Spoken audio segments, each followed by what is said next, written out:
Hello, welcome back. ပြီးခဲ့တဲ့တစ်ခေါက်သင်ခန်းစာကဒီ operation မှာရှိတဲ့ device operation miscellaneous ပြီးလို့ရှိရင် configuration management နဲ့ပတ်သက်တဲ့အကြောင်းအရာကို brief အနေနဲ့ရှင်းပြခဲ့တယ်။ဒီတစ်ခေါက်မှာတော့ configuration management နဲ့ပတ်သက်တဲ့ reverse save load export import အကြောင်းအသေးစိတ်ကိုရှင်းပြပါမယ်။ဒီ tutorial လေးကတော့နည်းနည်းလေးရှင်းပါမယ်။ဘာဖြစ်လို့လဲဆိုတော့သူကအသေးစိတ်ရှင်းပြမှအဆင်ပြေမှာပါ။ save လုပ်တယ် load လုပ်တယ် export လုပ်တယ်ဆိုတာပြောရရင်လွယ်တာပေါ့တကယ်လည်းကြတော့နားလည်ဖို့ကခက်တယ်ပြောပြလိုက်တာကတော့အရန်ကိုအဆင်ပြေတယ်ဒီသင်ခန်းစာကပြောပြပြီးတော့နားထိုင်ုံနဲ့ကိုမရဘူးကိုယ်တိုင် left လေးတွေ sum လုပ်ကြည့်မှ reverse ဆိုတာဘာလဲ save ဆိုတာဘာလဲ load ဆိုတာဘာလဲဆိုတာသေချာနားလည်သွားနိုင်မယ်เนาะအဲ့တော့ဒီအကြောင်းအရာလေးကိုရှင်းပြဖို့ကျွန်တော်ဒီ administrator ထဲမှာ account တစ်ခုလောလောဆယ်ဖန်တီးထားတယ်မောင်ဆိုတဲ့ account တစ်ခုဖန်တီးထားတယ်အဲ့ဒီမောင်ဆိုတဲ့ account ဒီ comeback button နှိပ်ထားတာဖြစ်တဲ့အတွက်သူက file ရဲ့configuration running configuration ဖြစ်သွားပြီ candidate configuration မဟုတ်ဘူးဟုတ်ပြီเนาะအဲ့တော့ running configuration ဆိုတာဘာလဲ candidate configuration ဆိုတာဘာလဲပြီးရင်ဘာလို့ရမလဲဆိုရင်အခုဒီ file ကဒီ name က running configuration နဲ့ဖြစ်သွားပြီအဲ့တော့အကြောင်းမျိုးမျိုးကြောင့်ကျွန်တော်ကဒီမောင်ဆိုတဲ့ user တယောက်ကိုမှားဖြတ်လိုက်တယ်Okay yes မှားဖြစ်လိုက်တယ်မှားဖြစ်လိုက်လို့ရှိရင်ဒီမှာ comment button လေးကဘာဖြစ်သွားလဲဆိုရင်နည်းနည်းလေးဖောင်းကြွလေးဖြစ်သွားတယ်နှိပ်လိုက်တယ်အဲ့တော့ comment button နှိပ်လိုက်ပြီဆိုတာနဲ့ तू ကပျောက်သွားပြီ delete လုပ်သွားတယ်ဒါပေမဲ့အခုလက်ရှိကမောင်ကျွန်တော်ဖြတ်လိုက်တဲ့မောင်ဆိုတဲ့ user လေးက candidate configuration မှာပဲရှိသေးတယ်အဲ့တော့ဘာဆိုလိုချင်တာကပြန်ပြီးတော့ recovery ပြန်လုပ်လို့ရတယ် running configuration ကို less save လုပ်ခဲ့တဲ့တနည်းအားဖြင့်ပြောရင်နောက်ဆုံးအချိန် commit လုပ်ခဲ့တဲ့အခြေအနေထိပြန်သွားလို့ရတယ်အဲ့လိုပြန်သွားခြင်းရင်ဘယ်ကိုနှိပ်ရမလဲဆိုလို့ရှိရင် revert to running configuration ဆိုတော့ဒါလေးကိုနှိပ်ရမယ် okay revert to running configuration နှိပ်လိုက်ပြီ yes close အဲ့တော့ပြန်သွားကြည့်မယ် administrator မှာမောင်ဆိုတဲ့user account ရှိသေးလားရှိရเนาะဒါပြန်ပြီးတော့ recovery ဆွဲတာ comment button နှိပ်စရာမလိုဘူးဒါပြန်ပြီး recovery ဆွဲနေရင်ဖြစ်ပါတယ်အဲ့တော့နောက်တစ်ခုဘာတွေကြံသေးလဲဆိုလို့ရှိရင်save name configuration နဲ့ save candidate configuration အကြောင်းပြောပါမယ်အဲ့တော့သူကဘာကွာသွားသလဲဆိုလို့ရှိရင်နှစ်ခုစလုံးကတော့ save လုပ်တာပဲသူ save လုပ်လို့ရှိရင်ဘာ extension နဲ့လုပ်သလဲဆိုလို့ရှိရင် snapshot.html format နဲ့ပဲသူက save လုပ်ပါတယ်အထူးသဖြင့် save candidate configuration ဒီ snapshot.html format နဲ့ save လုပ်တယ် save main configuration snapshot ကကိုကြိုက်နှစ်သက်တဲ့အမည်တစ်ခုခုကိုပေးပြီးတော့ save လုပ်လို့ရတယ် okay ဒါကြောင့်နှစ်ခုစလုံးကဘာကိုပို့ပြီးတော့ powerful ဖြစ်တယ်လဲဆိုလို့ရှိရင် save candidate configuration ဒီ override ဖြစ်သွားပါတယ်ဘယ်လိုမျိုးလဲဆိုရင်ကျွန်တော်တို့ကနေ့လယ်12နာရီက save လုပ်ခဲ့တဲ့ candidate configuration ဒီနောက်တစ်နာရီမှာ save လုပ်မယ်ဆိုလို့ရှိရင်12နာရီကလုပ်ခဲ့တဲ့ configuration ကိုသူက override လုပ်သွားတယ် okay အဲ့တော့ဒါတိတ်ကမကောင်းပေါ့ save name configuration snapshot ကကြာကိုကြိုက်နှစ်သက်တဲ့ name တစ်ခုခုပေးလို့ရတယ်ဒီ save candidate က snapshot.html နဲ့ save လုပ်တယ် save name configuration ကကြာကိုကြိုက်နှစ်သက်တဲ့ name လေးပေးပြီးတော့ save လုပ်လို့ရတယ်ဒီမှာကြည့်လိုက်နော်ဒါသူ base ပါတာသူရဲ့ file extension ကတော့ .html ဖြစ်မှာရမယ်ဥပမာကျွန်တော် April ဆိုပြီးတော့ပေးလိုက်တယ် okay နေလိုက်တယ်အဲ့တော့ဘာname နဲ့တင်ထားလဲဆိုရင် April သူ့ရဲ့ file extension က .html နဲ့ပဲတင်ထားလိမ့်မယ် okay အဲ့တော့ကျွန်တော် save လုပ်မယ်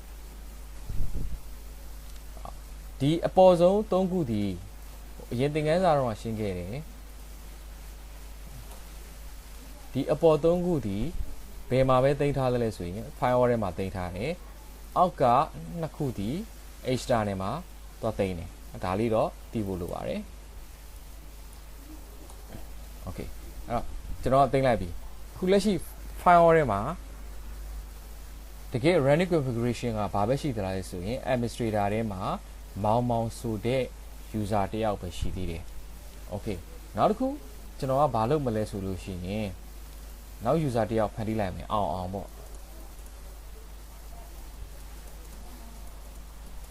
ပြီး okay နေမယ်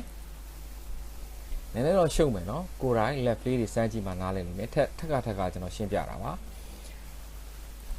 ဒီ ဒီတော့ကမောင်မောင်ဒီ running configuration မှာလည်းရှိတယ် candidate configuration မှာလည်းရှိတယ် but ဒါပေမဲ့အောင်ဒီ running configuration ထဲမှာမရှိသေးဘူး candidate configuration မှာမရှိသေးတယ်ဘာကြောင့်လဲဆိုရင်ကျွန်တော်တို့က commit pattern ကိုမနှိပ်ရသေးတဲ့အတွက်သူကမပြောင်းလဲသေးဘူးเนาะ change မလုပ်သေးဘူး save မလုပ်သေးဘူးအဲ့တော့ဘာကွာသွားသလဲ set တဲ့ထဲကိုပြန်သွားကြည့်ပြီးတော့ကြည့်မယ် okay နောက်တစ်ခုကျွန်တော် save လုပ်လိုက်မယ်เนาะ save candidate configuration ဒီက save လုပ်မယ်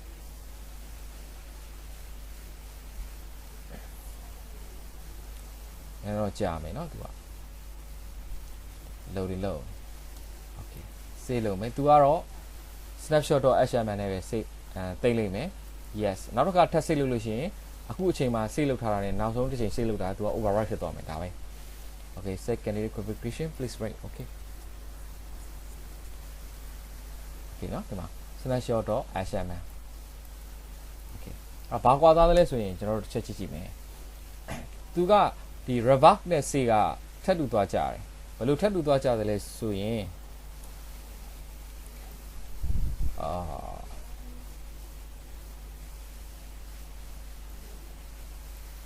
သူကဒီနှစ်ခုကထပ်တူသွားကြတယ်ဒီနှစ်ခုကထပ်တူသွားကြတယ်เนาะဒီနှစ်ခုအဲ့လိုမျိုးထပ်တူသွားကြတယ်ဒါလေးတော့နည်းနည်းလေးသိဖို့လိုတယ်ဒါမသိလည်းပြဿနာမရှိဘူးလက်လို့လို့ရှိရင်နားလဲသွားလိမ့်မယ်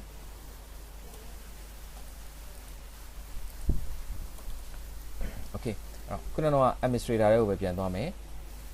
ဘယ် administrator ကိုမလိုအဲ့လိုပဲဖြစ်ပေါ့เนาะတခုခုဖြစ်ကျွန်တော်အောင်ဆိုတဲ့ user ကို delete လုပ်လိုက်မယ် okay yes ပြန်ပြီးတော့ recovery ပြန်လုပ်မယ်เนาะ reverb ပြန်လုပ်မယ်ဘယ်လိုလုပ်မလဲ reverb က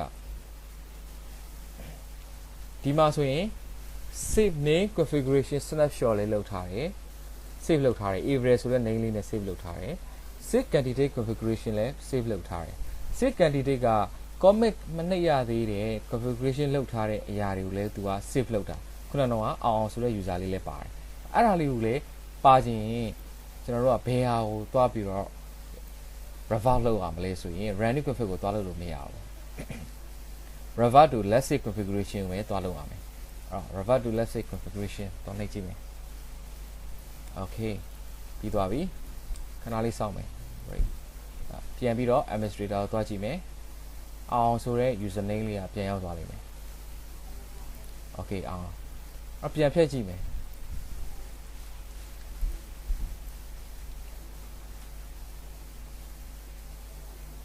ပြန်သွားပြီးတော့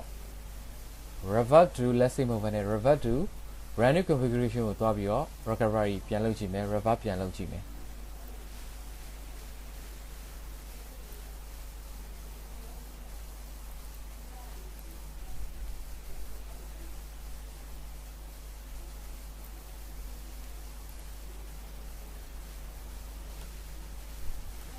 okay ပြန်သွားကြည့်မယ် administrator ဒီခါ revert to let's say နဲ့သွားတာမဟုတ်နော် revert to running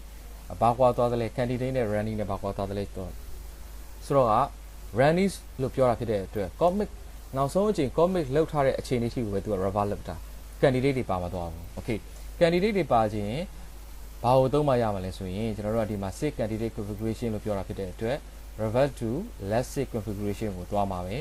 ရလိမ့်မယ်အဲ့တော့ okay ဒါဆိုလို့ရှိရင်နော်ခုလက်ရှိ administrator ဒီအောင်ပျောက်သွားတယ်နော်အောင်ပျောက်သွားပြီအဲ့တော့ပြန်ခေါ်ခြင်းဗာနဲ့ပြန်ခေါ်ရမလဲဆိုရင်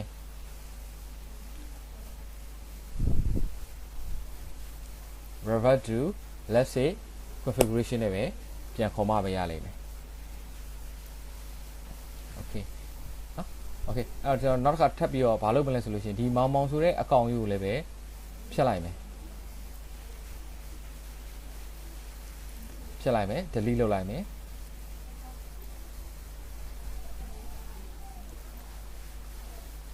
အော်ဒီ administrator ထဲမှာမောင်လည်းမရှိတော့ဘူးအောင်လည်းမရှိတော့ဘူး comment နေလိုက်မယ်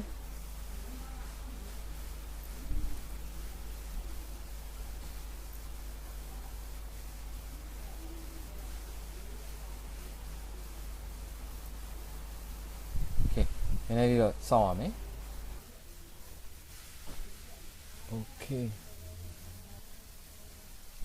okay commit ကတော့နည်းနည်းရောဆောင်ရတယ်အဲ့ဒါကြောင့်ကျွန်တော် record ကို pause ရိုက်လိုက် resume လုပ်လိုက်လောက်ရတာပေါ့နော် okay ဆက်ဆိုဖြစ်သွားပြီလက်ရှိ firewall မှာဆိုရင်ဒီ running configuration က administrator account ထဲမှာဆိုရင်ဘာမှမရှိတော့ဘူးမောင်ဆိုတဲ့ user လည်းမရှိဘူးအောင်ဆိုတဲ့ user လည်းမရှိတော့ဟုတ်ပြီအဲ့ဒါဒီ user တွေကိုပြန်ပြီးတော့ recovery ပြန်လုပ်ချင်ရင်ဘယ်လိုလုပ်မလဲအောင်ကတော့မရတော့ဘူးဘာဖြစ်လို့လဲဆိုရင် commit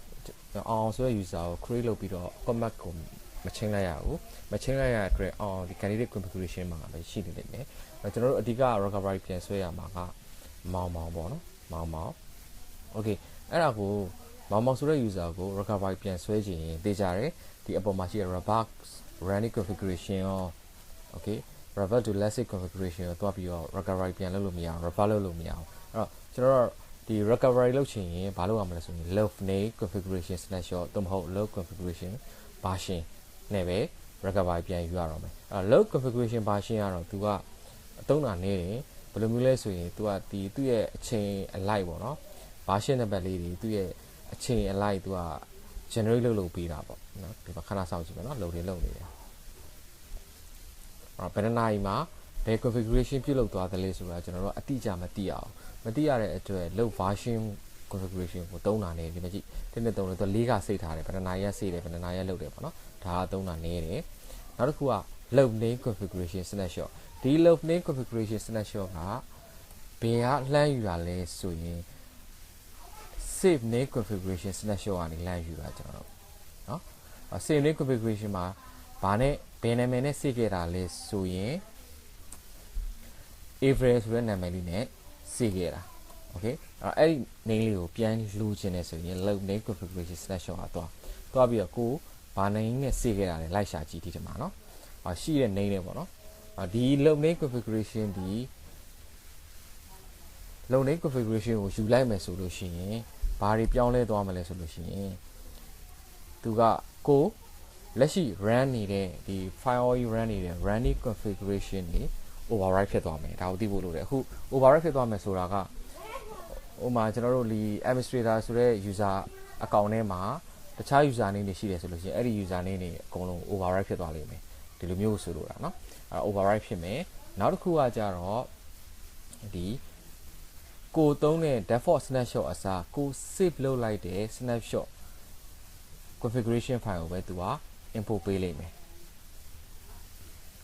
ကျွန်တော်က April ဆိုပြီးယူပြီးမယ် okay နှိပ်လိုက်မယ် test manager တွေသွားစစ်ကြည့်လို့ရတယ်အရင်သင်ခန်းစာမှာလည်းကျွန်တော်ပြောခဲ့တယ် test ကဘာလုပ်ပေးတာလဲဆိုတာလေးပေါ့နော် okay မလုပ်တယ်ပြီးသလားဆိုတော့မပြီးသေးဘူး status မှာသွားကြည့် 0% ပဲရှိသေးတယ် okay okay complete ပြီးသွားပြီအဲ့တော့ administrator ရဲ့သွားကြည့်တယ်ဒီမှာ administrator မှာသူက configure လုပ်ထားတယ်ဆိုလို့ရှိရင်ဒီဘေးမှာ gray circle လေးနဲ့ပြရတယ်เนาะ gray circle လေးပြတယ် okay သွားကြည့်လိုက်မယ်ဘာတွေပါလာသလဲ okay မောင်ဆိုတဲ့ user လေးကိုသူက recovery လုပ်ထားတယ်အဲ့ဒီရောက်သွားပြီဆိုတော့လည်းဒီပြန်နဲ့ဒီမောင်ဒီအမှန်တကယ်ကလက်ရှိမှာဘာပဲရှိသေးလဲဆို candidate ပဲရှိသေးတယ် running config အနေနဲ့ဖြစ်ရှင်ဘာလုပ်ပေးရမလဲဆိုရင် commit ကိုနှိပ်ပေးဖို့လိုတယ်เนาะဒီတခုတော့ရှိပါတယ် okay ဒါဆိုလို့ရှိရင် revert ရဲ့ save ရဲ့ load ရဲ့အကြောင်းကိုတည်သွားပြီလို့ညွှန်နေတယ် revert save load အကြောင်းတည်သွားရင် export နဲ့ import ကိုဆက်ရှင်းပြမယ် export name configuration snapshot ကဘာလုပ်တာလဲဆိုရင်ကိုယ့်ရဲ့ဒီလက်ရှိ run နေတဲ့ run config graphical user interface ကိုလှမ်းသုံးနေတဲ့ computer တွေကိုသူက save လုပ်မှာ HTML format နဲ့ပဲ save လုပ်မှာခုနကပြောခဲ့ဖို့ကြံသေးတာကဒီ save name configuration တို့ save candidate configuration တို့က .html နဲ့ save လုပ်တယ် running configuration ကဘာနဲ့ save လုပ်တယ်ဆိုရင် running.config.html format နဲ့သူက save လုပ်ပါတယ်ဒါလေးပြောဖို့ကြံနေသေးတယ်เนาะ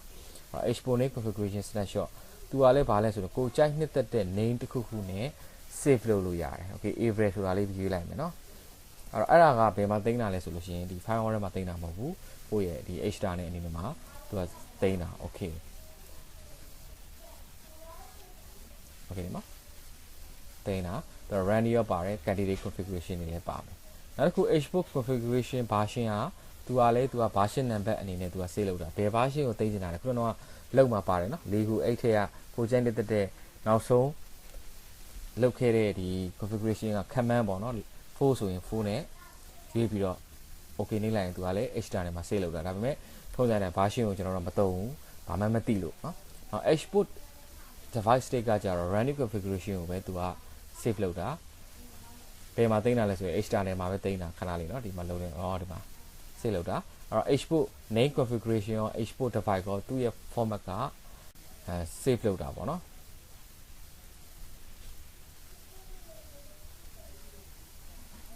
โอเคဒီမှာ action မှာ format နဲ့ save လုပ်တာ running config ကိုဖွင့်ကြည့်လိုက်